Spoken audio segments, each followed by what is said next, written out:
Ethan woke slowly, the way people do when they are not sure if they are dreaming or awake. The room was quiet except for the soft hum of the station's life support systems. Pale white light filtered through the thin shutters, painting long lines across the small metal walls. It was not sunlight. Out here on the orbital habitat circling a dead moon, there was no sunrise. Only the constant glow of artificial lamps meant to remind the human mind of morning. He turned his head and, as always, he saw her, Kyra of the Jari, his roommate. His companion, his mystery. She was not human, not even close, yet she shared the same, cramped space with him as if the universe had wanted to see what would happen when two different species were forced to breathe. The same recycled air, her body rested, in a curled position on the bunk opposite his. Her chest rose and fell with a rhythm that was almost music. The faint shimmer of her stone-like skin caught the false sunlight and glowed gently, like smooth marble kissed by firelight. In those quiet mornings, when the world outside still felt far away, Ethan often forgot that she was from another star. She looked fragile, almost peaceful, and he found himself staring longer than he should. He remembered the first day they met. The program officials had told him, "It's an experiment in trust. A human and a Jari living side by side." He had laughed nervously then, unsure if he should feel honored or like a rat in someone's laboratory. But Kara hadn't laughed. She had simply tilted her head, her violet eyes piercing, and asked, "Do you snore?" That had been her first question to him. Out of everything, politics, history, war, culture, she had asked about snoring. He still smiled whenever he remembered it. Now, months later, they had shared meals of rehydrated paste, long arguments about who used more oxygen credits, even laughter over badly translated movies from Earth's archives. She had watched him teach her chess. He had watched her repair a piece of the filtration system in silence that was almost reverence. They were somehow surviving as roommates, maybe even friends. But mornings were always different. Mornings carried a fragile silence, a strange intimacy. In that silence, Ethan often sensed a weight hanging around Kara, something unspoken, something that didn't belong to their little metal room but followed her everywhere like a shadow. That morning, her eyes opened slowly. Violet pools met his hazel ones. She didn't flinch. She didn't hide behind her usual guarded expressions. Instead, she looked at him as if she had been waiting for this exact moment. Ethan blinked, trying to shake off the heaviness of sleep. "Morning," he mumbled, his voice rough. Kara did not respond with the usual polite nod or distant hum. Instead, her lips parted, and in a whisper softer than the hum of the air system, she said, "Human. May I ask you something?" The sound of her voice held something fragile, something trembling. It wasn't her usual sharp, confident tone, the one she used when debating him about Earth politics or mocking his cooking attempts. This voice was small, uncertain. Ethan pushed himself up on his elbows, suddenly more awake. "Yeah, sure, what's on your mind?" She hesitated. He could see it in the way her four-fingered hand clutched the thin blanket tighter, the way her throat worked as if the words might cut her from the inside. For a moment he thought she might change her mind and retreat into silence, but then slowly, carefully she spoke. "Why do you fight so hard to live, even when everything is against you?" The words landed like a stone in his chest. His sleepy brain jolted fully awake. He stared at her, unsure he had heard correctly. "Fight to live?" he repeated softly. Kara's eyes did not blink. They glistened faintly in the pale light, reflecting something Ethan had never seen in her before. Desperation. "Yes," she whispered. "Humans, you burn, you bleed, you lose everything, and still you rise again. Why? Why do you keep walking into storms when the storm never ends?" Ethan sat there in silence, his heart thudding in his chest. It was not the kind of question one asked over breakfast. It was not the kind of question someone asked unless they were carrying the weight of galaxies on their shoulders. And in that moment, Ethan realized something. This was not curiosity. This was not cultural exchange. This was Kara, a survivor of a dying people, asking him the question she had been too afraid to ask herself, and she had chosen to ask it in the quiet of morning. With no witnesses, no defenses, just two souls trapped between stars. Ethan froze where he sat.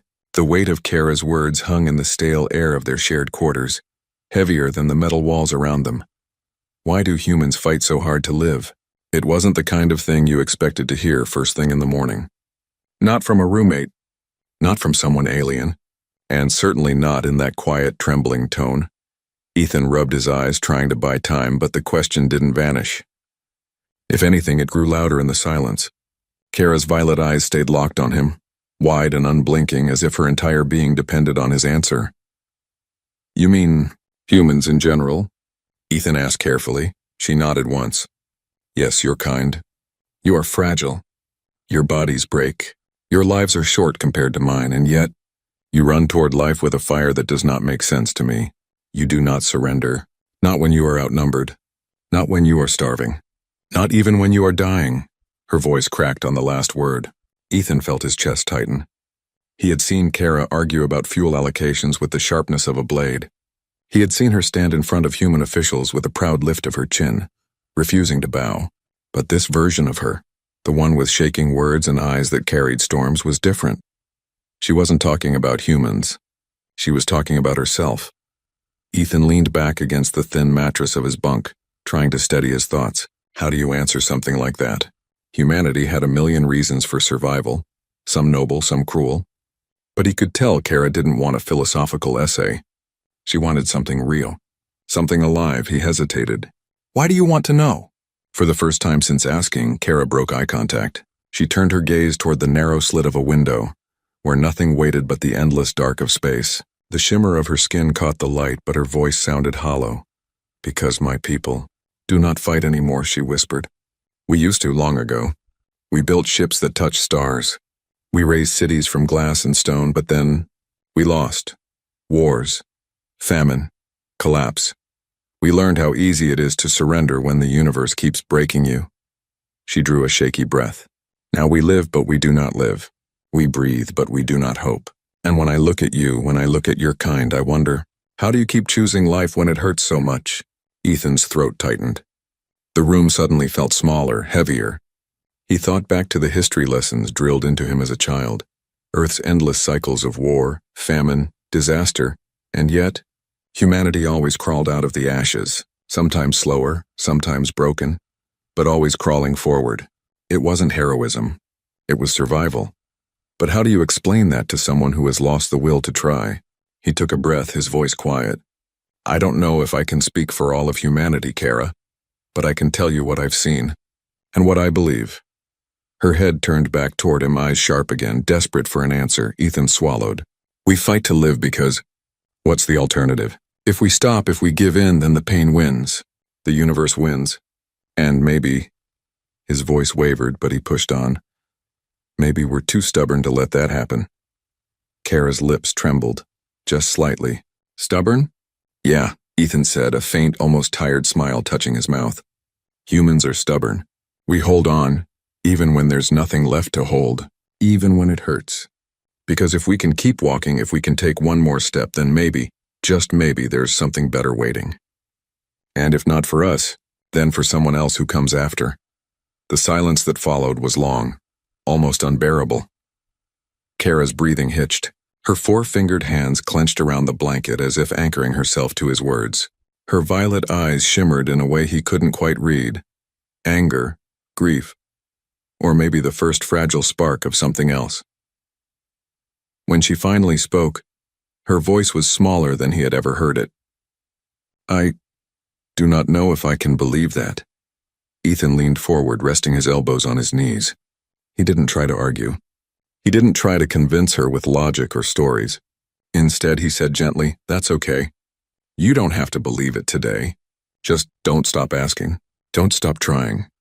For a long while, they sat in the quiet hum of the station, two souls from different worlds, staring at each other across the narrow space, the question still hanging in the air like smoke.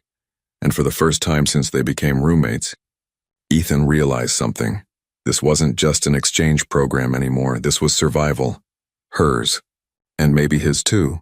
Ethan sat very still after Kara's confession.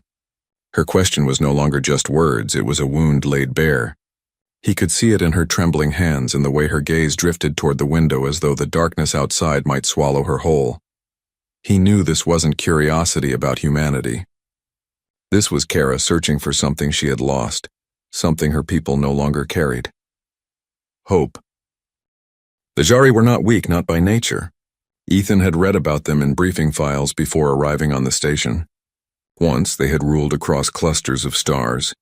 Their empire had been vast, their technology envied, their culture admired. They were builders, dreamers, visionaries. But history had not been kind. Famine tore through their colonies.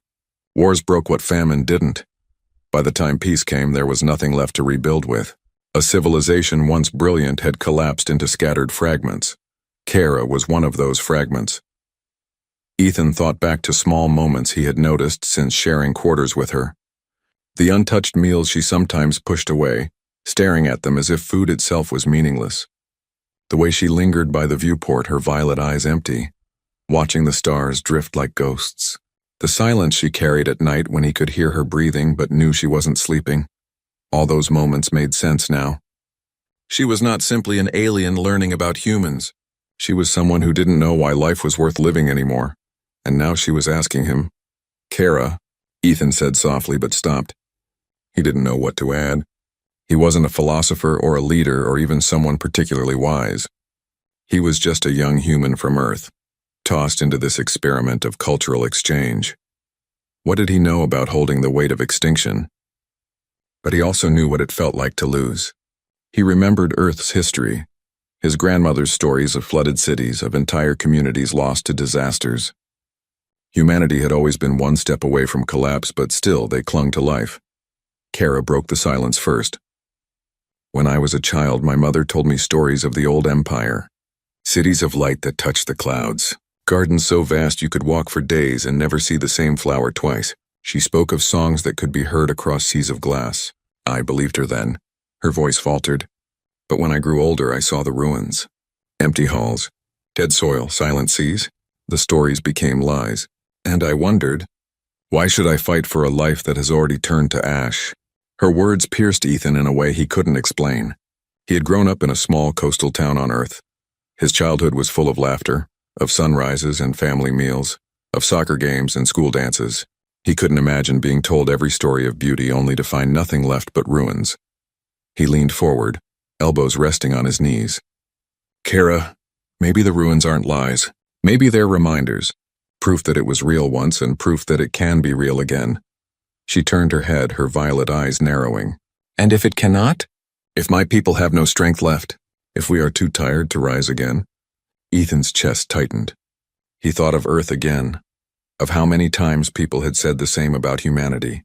After the plagues, after the wars, after the oceans swallowed half the coasts. Humanity had been tired too, but still here they were. Then maybe, Ethan said quietly, it starts with just one person who chooses to keep going. One spark. One stubborn voice that says, I will not give up. Sometimes, that's enough to start a fire again.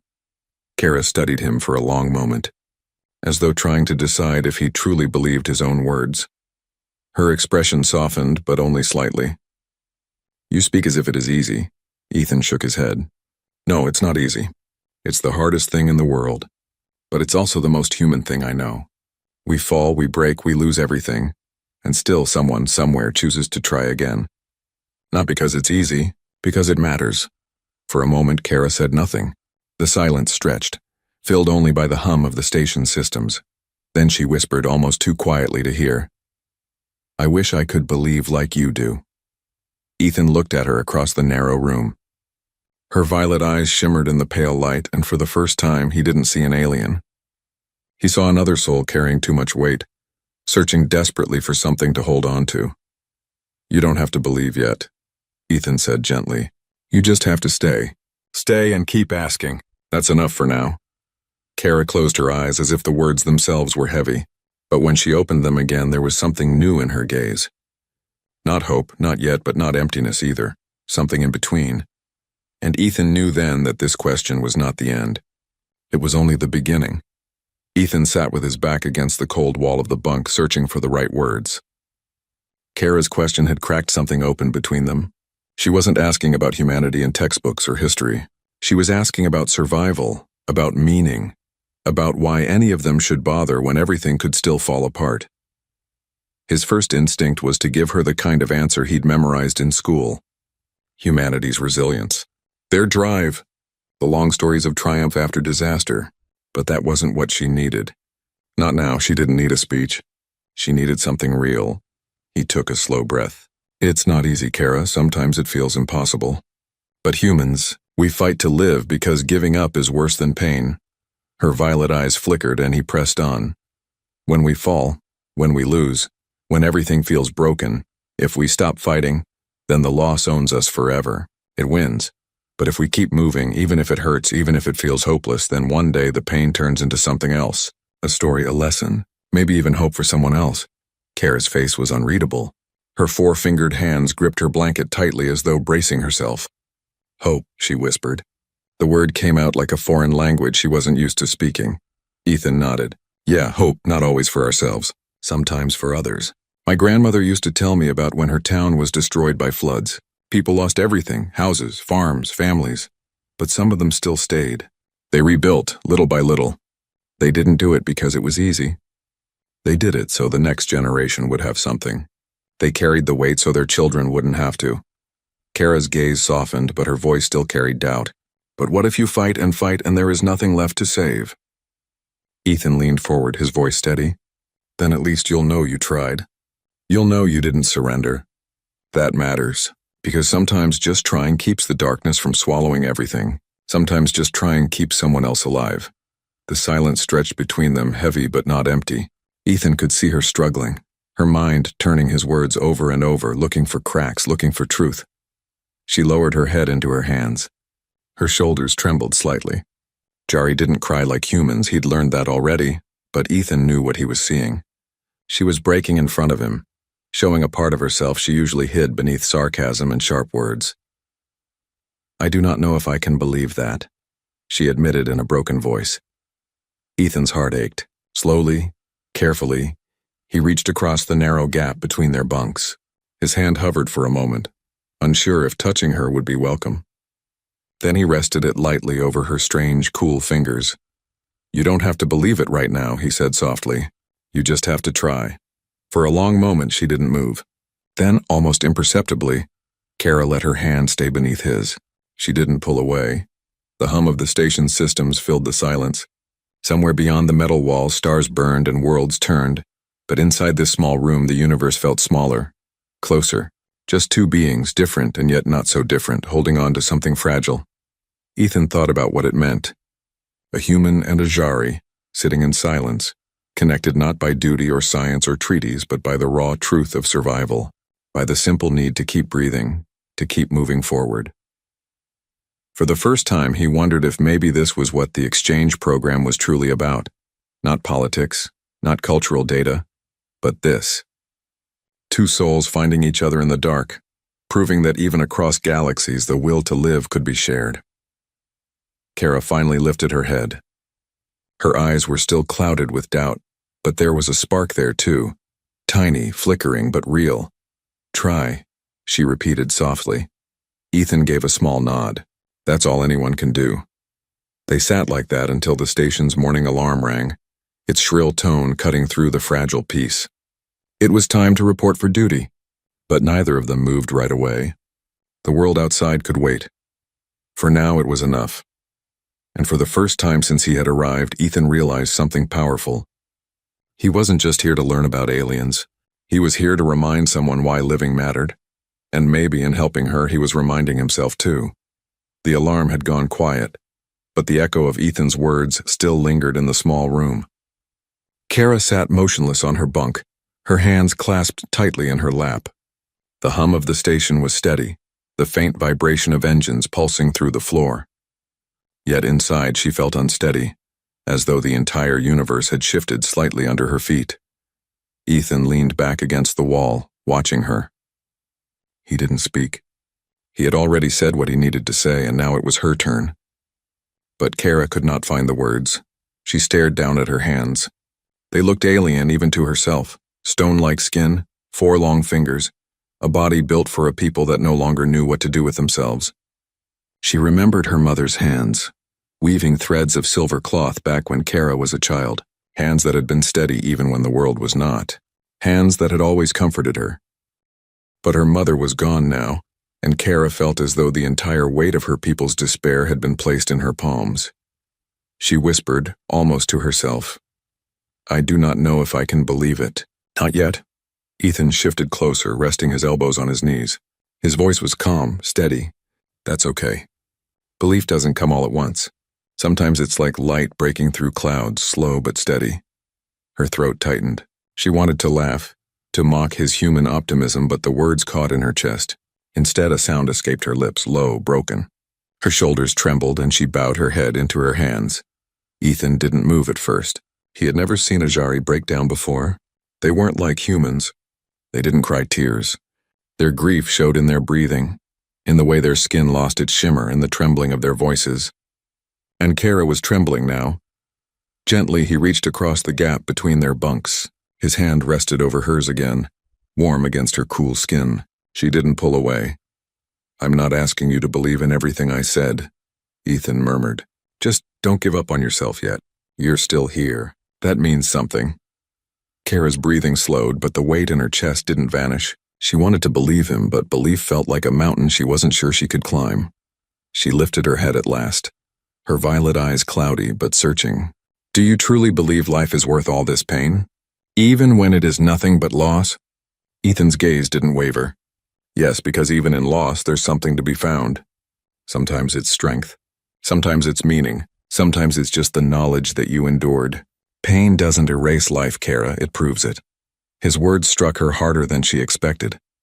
She turned away, staring at the narrow window. The stars outside looked so distant, cold, unreachable, yet she wondered if somewhere out there, life still thrived the way Ethan described, messy, stubborn, unwilling to stop breathing even when the air grew thin. For the first time in years, she wanted to see it for herself. The silence between them was heavy but alive.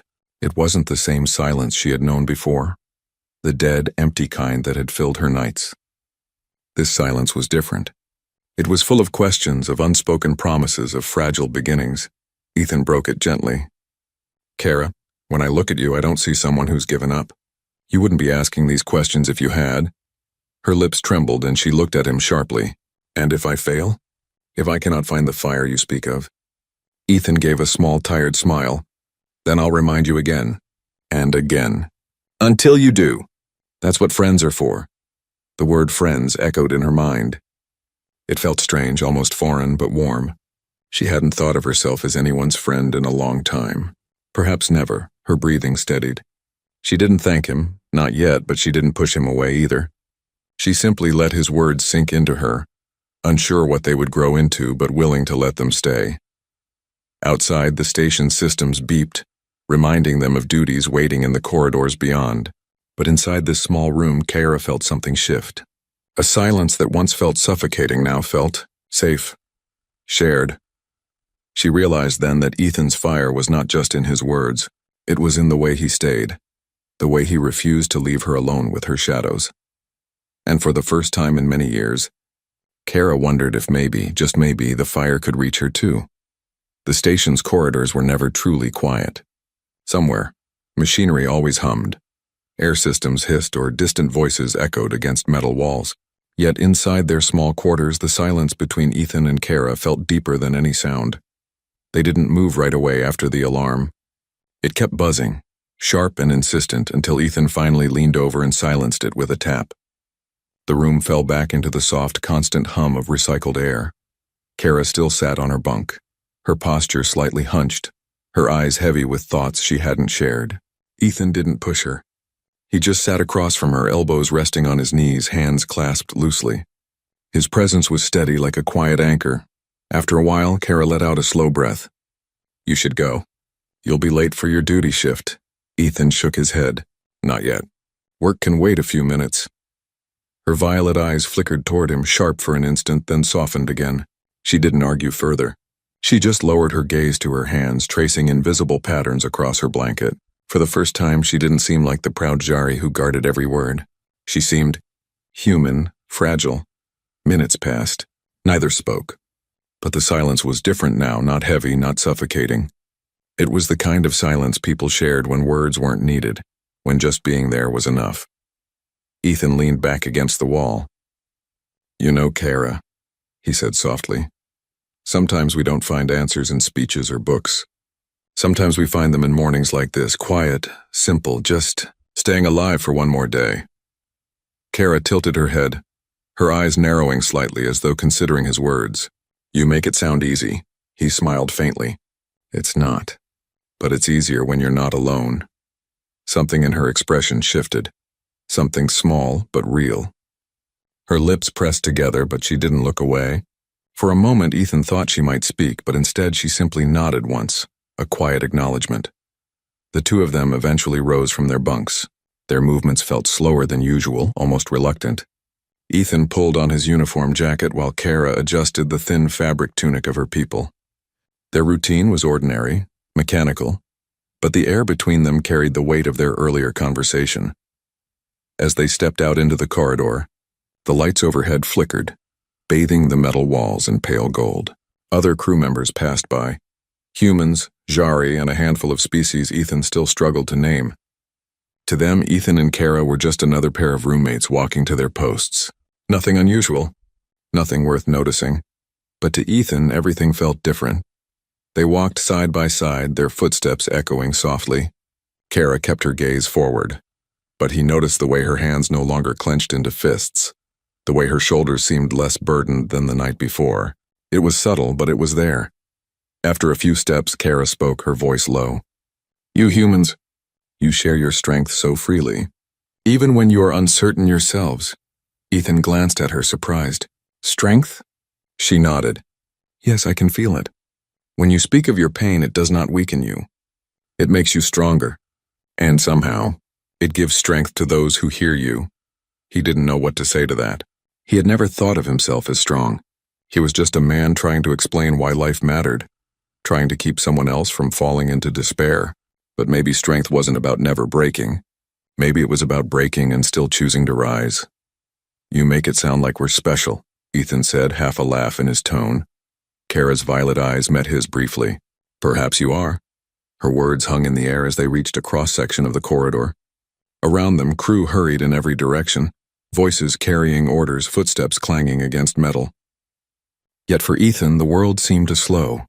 Her admission wasn't loud, wasn't dramatic. But it mattered. It was the first time she had acknowledged something he had given her. The first time she had admitted that maybe, just maybe, humans had something her people had lost. They reached the docking bay where their duties began. Ethan paused, glancing at her. You'll be okay today? Kara hesitated. Her expression was unreadable for a moment. Then softly she said, I will try. Ethan smiled. That was enough. They stepped into the busy station, two figures among many, yet bound by something unseen. Their morning had not erased her doubts, but it had planted something fragile, something that could grow if she let it. And as they walked together into the noise of duty and life, Ethan realized he wasn't just carrying his own fire anymore. He was carrying hers too, until she was ready to hold it herself. The day passed in a blur of duty. Ethan worked at his station, running routine checks on the navigation systems while Kara monitored the maintenance crews in the docking bay. From the outside, it was ordinary life, just another day aboard the orbital station. But beneath the surface, something had shifted. Kara felt it with every step she took. Ethan's words from the morning echoed in her mind like a song she couldn't forget. Giving up is worse than pain. You just have to try.